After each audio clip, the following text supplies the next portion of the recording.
मान गंगे तिरी एक गोंदावले सुंदर गाव, मान गंगे तिरी एक गोंदावले सुंदर गाव, सद्गुरु ब्रह्म चैतन्य दैवताचे नाव, सद्गुरु ब्रह्म चैतन्य दैवताचे नाव। सर्वांना सप्रेम श्रीराम समर्थ। समर्थ सद्गुरु श्री ब्रह्मचैतन्य गोंदवलेकर महाराज यांना अभिवादन करूयात आणि त्यांच्या चरित्रातील कथाभाग पाहूयात। जयाचा जनी जन्मनामार्थ झाला, जयाने सदा वास नामात केला, जयाच्या मुखी सर्वदा नाम कीर्ती, नमस्कार त्या ब्रह्मचैतन्य मूर्ती। समर्थ सद्गुरु श्री ब्रह्मचैतन्य महाराज की जय। श्रीराम समर्थ। श्रोते हो, समर्थ सद्गुरु श्री ब्रह्मचैतन्य गोंदवलेकर महाराज यांचं चरित्र आपण गुरुकुल शिक्षा यूट्यूब चॅनलच्या माध्यमातून दररोज क्रमशः अभ्यासतो आहोत। श्री ब्रह्मचैतन्य महाराजांच्या चरित्रातील यापूर्वीचे आमच्या चॅनलहून प्रसारित झालेले सर्व भाग जर तुम्हाला ऐकायचे असतील तर आमच्या गुरुकुल शिक्षा यूट्यूब चॅनलवरील श्री ब्रह्मचैतन्य गोंदवलेकर महाराज चरित्र या नावाची प्लेलिस्ट ओपन करा। ही प्लेलिस्ट ओपन केल्यास तुम्हाला पहिल्या भागापासून आजपर्यंतच्या भागापर्यंतचे सर्व कथा भाग क्रमशः ऐकता येतील। या प्लेलिस्टची लिंक आम्ही या व्हिडिओच्या डिस्क्रिप्शनमध्ये दिलेली आहे। ती लिंक जरी आपण ओपन केली तरी देखील आपल्याला पहिल्यापासूनचे सर्व भाग या प्लेलिस्टमध्ये ओपन करून ऐकता येतील। चला तर मग आज श्री महाराजांच्या चरित्रामध्ये कोणता कथाभाग आपल्याला ऐकायला मिळतो, अभ्यासायला मिळतो ते पाहूयात।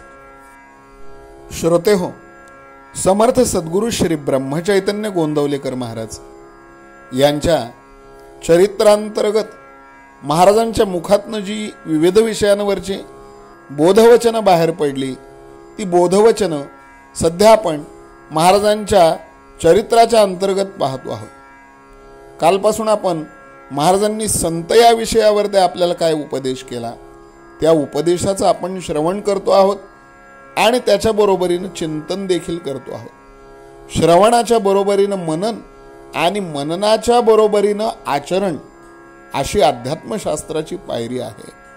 त्यामुळं महाराजांनी सांगितलेली ही बोधवचनं अगदी काळजीपूर्वक श्रवण करा, त्यानंतर त्यांचं मनन करा आणि शक्य तितकं त्या बोधवचनांचं आचरण जर आपण केलं तर आपल्या श्री सद्गुरु ब्रह्मचैतन्य महाराजांची कृपा आपल्यावर अविरत वर्षत राहील आणि आपलं ऐहिक आणि पारलौकिक कल्याण साधेल। श्री ब्रह्मचैतन्य महाराज संतांविषयी सांगताना असं सांगतात की प्रपंच हा दुःखमय आहे हे कळल्यावर त्याच्यावर काहीतरी उपाय केला पाहिजे। प्रपंच कसा आहे ते आपल्याला ग्रंथवाचनाने कळतं, म्हणून साधू संतांनी आपल्या ग्रंथात सांगितलेलं आपण आचरणात आणलं पाहिजे। आचरणावर महाराजांचा खूप भर होता। जो जगाला फसविणार नाही तो स्वतःला फसविणार नाही, असाच मनुष्य जगाला मार्गाला लावू शकेल। संत हे देहातून गेल्यानंतर सुद्धा हवे हवेसे वाटतात, कारण ते कधीच कोणाला फसवित नाही।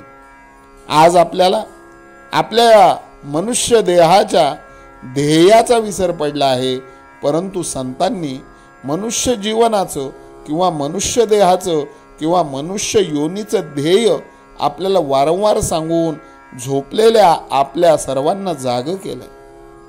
आपली चुकीची वाट चालत असताना अरे तू वाट चुकलास अशी जागृती संतांनी आपल्याला पदोपदी दिली। नंतर जिकडे पाठ होती तिकडे आपण तोंड केलं आणि पुन्हा चालू लागलो तर आपण योग्य स्थळी जाऊ। संतांचा कोणताही मार्ग हा वेदांच्या आणि शास्त्रांच्या उलट असणं शक्य नाही। भगवंताची तळमळ लागली की मनुष्य वेडा बनतो आणि कोणी संत भेटला की निवांत होतो, असं ब्रह्मचैतन्य महाराज सांगतात। संत हे निसंशय असतात। आपण संशयात असतो, त्यामुळं त्यांना समाधान आणि आपल्याला असमाधान असतं. संशय नाहीसा करायला आपली वृत्ती आपण संतांच्या वृत्तीप्रमाणे संत वृत्ती बनविली पाहिजे. संत आनंदरूप झाल्यानंतर स्वस्थ बसत नाहीत. ते ज्या लीला करतात त्या जगाच्या कल्याणासाठी असतात. खेळ खेळत असताना ते आपल्या मूळच्या आनंदातच असतात. संसार हा एक खेळ आहे, प्रपंच हा एक खेळ आहे. आपले महाराज आपल्याला सांगतात की खेळा आईसा प्रपंच मानावा. हा प्रपंचाचा खेळ खेळत असताना संत जे असतात ते आपल्या स्वरूपाच्या मूळच्या आनंदात असतात. ते स्वस्थ बसलेले दिसले तरी देखील जगाच्या कल्याणासाठी त्यांचं नामचिंतन चालूच असतं. आपण धडपड करून फुकट मरतो, त्यापेक्षा संत स्वस्थ बनून जिवंत राहतात आणि स्वतः सोबत इतर अनेकांचं हित साधतात. त्यामुळे तुमच्या आमच्यासारखी फुकाची धडपड करून मरण्यापेक्षा संतांसारखं स्वस्थ बनून संतमय जीवन बनवून सगळ्यांचं कल्याण साधणं कितीही चांगलं. संत आनंदरूप झालेले असल्यामुळं त्यांच्या कल्पनेनं आपण जाऊया असं ब्रह्मचैतन्य महाराज म्हणतात. लोकांना उपदेश करण्यामध्ये संतांचा हेतू एकच असतो आणि तो हा असतो की जे मला कळलं आहे ते लोकांना कळून लोक सुखी होऊ द्या. संत आपल्या स्वार्थासाठी काहीच सांगत नसल्यामुळं त्यांचं म्हणणं आपल्याला खोटं कसं म्हणता येईल असा प्रश्न ब्रह्मचैतन्य महाराज आपल्याला विचारतात. संत हा गुप्त पोलिसासारखा आहे. तो आपल्यामध्ये आपल्यासारखाच राहतो, पण आपल्याला तो ओळखता येत नाही. आपल्या मात्र सर्व गोष्टी त्याला माहीत असतात असं ब्रह्मचैतन्य महाराज आपल्याला सांगतात. संत हा हिरव्या चाफ्याच्या फुलासारखा असतो. त्याचा सुंदर वास तर येतो, पण हिरव्या पानांमध्ये ते फूल शोधून काढता येत नाही. त्याप्रमाणे जिथं संत आहे तिथे आनंद आहे, समाधान आहे, पण बाह्यतः सामान्य माणसासारखे संत असल्यामुळे आपल्याला ते ओळखता येत नाही. संत हे गर्भाशय काढून टाकलेल्या स्त्रीप्रमाणे आहेत. अशी स्त्री विषय भोग भोगूनही फळ धरीत नाही. त्याप्रमाणे संत कर्म करून सुद्धा त्याच्या फळाच्या आशेनं कधी लिप्त होत नाहीत. कर्मण्येवा अधिकार असते मा खलेषु कदाचन, हे त्यांनी अगदी अंगी बाणवलेलं असतं. मा फलेषु कदाचन ही वृत्ती म्हणजेच संत वृत्ती होय.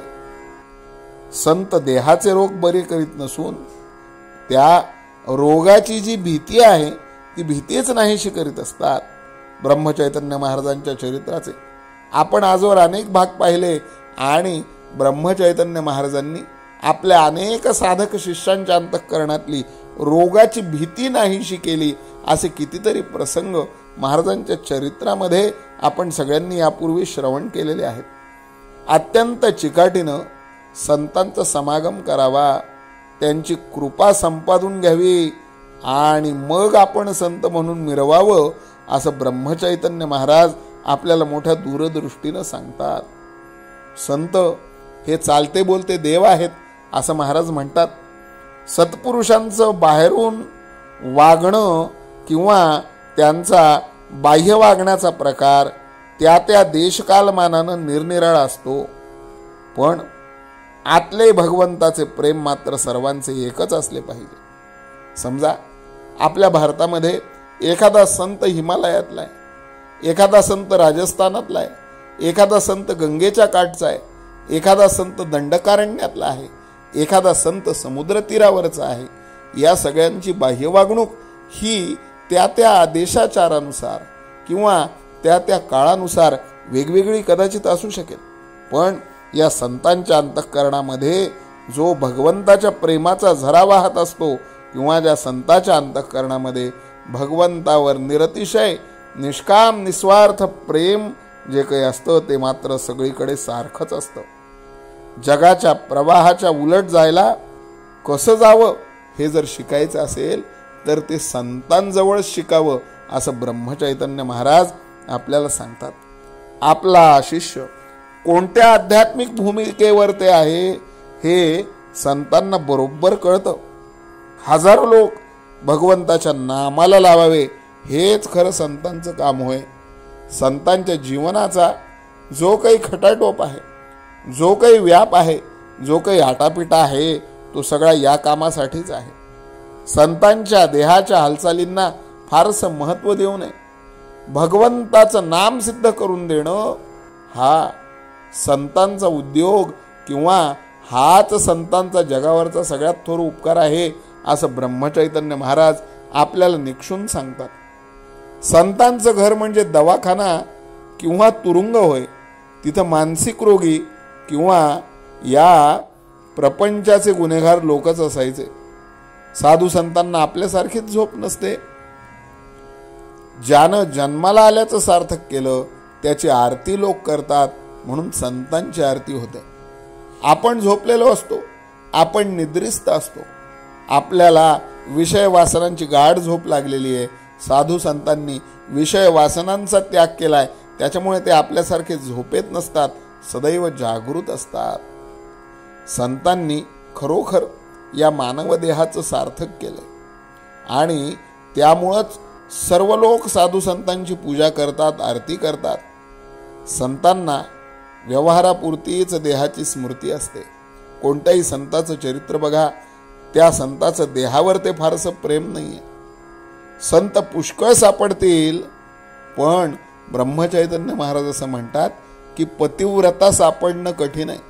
म्हणजे पतिव्रतेचा अधिकार हा संतांपेक्षा सुद्धा मोठा आहे बरं का. अन्नानं वासना बनते, म्हणून संतांच्या घरचं जे काही अन्न आहे ते आपण मागून घेऊन खावं. आपण साधूला व्यवहारात आणतो आणि नंतर तो आपल्याशी व्यवहाराने वागला म्हणजे मग त्याच्याजवळ समता नाही, म्हणून आपण उलट बोंबा मारतो, असं ब्रह्मचैतन्य महाराज सांगतात. शिपाई जसा चोराच्या पुढे पण मामलेदाराच्या मागे चालतो, त्याप्रमाणे विषय हा देहबुद्धीच्या लोकांवर ते मालकी गाजवतो, पण संत मात्र विषयांवर ते मालकी गाजवितात. बघा, चोराच्याही मागे पुढे पोलीस असतात आणि एखाद्या मंत्री महोदयांच्या मागे पुढे सुद्धा पोलीस असतात. पण चोराच्या मागे पुढे जे पोलीस आहेत त्या पोलिसांच्या ताब्यात चोर असतो आणि मंत्री महोदयांच्या मागे पुढे जे पोलीस आहेत ते पोलीस मंत्री महोदयांच्या ताब्यात असतात. संतांमध्ये आणि आपल्यामध्ये हा तर फरक आहे. नानाविध वासना विषय यांच्या ताब्यामध्ये आपण अडकलो आहोत आणि संतांनी नानाविध विषय नानाविध वासना या ताब्यात घेतल्यात, त्याच्यावर ते नियंत्रण मिळविलंय. म्हणून आपल्यामध्ये आणि संतांमध्ये फार फरक आहे. जज कोर्टामध्ये चोराला शिक्षा करतो, पण समजा त्याच्या बायकोनं त्याच्या खिशातले पैसे घरामध्ये काढून घेतले तर तो तिला काही बोलत नाही. त्याप्रमाणे देव जो आहे तो देव संतांचे सगळे गुन्हे माफ करतो, कारण संतांच्या कोणत्याही कृतीचा हेतू जगाला परमेश्वराच्या प्रेमाचा अनुभव देणं हाच असतो. संताला आपल्या शरीरात काय चाललं आहे ते सगळं दिसतं, म्हणून तो रोगाची काळजी करत नाही. इथे मला तुम्हाला एक थोडीशी गोष्ट सांगावी वाटते. रामकृष्ण परमहंस हे स्वामी विवेकानंदांचे सद्गुरू होते आणि रामकृष्ण परमहंसांना वयाच्या उत्तरार्धामध्ये शेवटी कॅन्सरसारख्या कर्करोगासारख्या दुर्धर रोगाची लागण झालेली होती.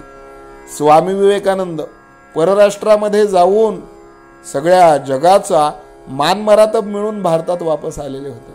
त्यावेळेला ते रामकृष्ण परमहंसांना म्हणाले की आचार्य गुरुजी, मी तुम्हाला विलायतेला घेऊन जातो आणि तिथे या तुमच्या रोगावर ते आपण उपाय करूयात. त्यावेळेला रामकृष्ण त्यांना असं म्हणाले की नरेन, तुम्हाला परदेशात जाऊन माझ्या या रोगावर ते उपचार करशीलही कदाचित आणि ते उपचार कदाचित घेऊन मी बराई होईल, परंतु माझा हा रोग, माझं हे प्रारब्ध भोगण्याकरता मला पुन्हा कितीतरी जन्म घ्यावे लागतील. त्याच्यापेक्षा तू एक काम कर, तू या उपचाराच्या नादी लागू नको. इथे ब्रह्मचैतन्य महाराज आपल्याला असं सांगतात की संतांना आपल्या शरीरात काय चाललंय ते सगळं दिसतं. संतांना पुढे काय होणार आहे ते कळतं. संत हे त्रिकालज्ञानी असतात, म्हणून संत रोगांची काळजी करीत नसतात. संतांना कर्म मागे पुढे करता येतं, पण ते टाळता येत नाही. ते कोणाला तरी भोगलंच पाहिजे. म्हणून रामकृष्ण परमहंसांसारखे किंवा ब्रह्मचैतन्य महाराजांसारखे जे उच्च कोटीतले संत आहेत ना, ते स्वतःचे जे काही कर्मभोग आहेत त्या कर्मभोगांना टाळण्याच्या फंदामध्ये पडतच नाहीत. भोगे भोगून संपविले पाहिजेत. हे संत चरित्रामधून तुमच्या आमच्यासारख्या संसारी जीवांनी मोठे शिकण्यासारखं आहे. श्री ब्रह्मचैतन्य महाराजांनी संतांविषयी आपल्याला भरभरून उपदेश केलाय, भरभरून निरूपण केलंय. महाराजांची ही संतांविषयीची बोधवचनं आपण आगामी भागात बघणार आहोत.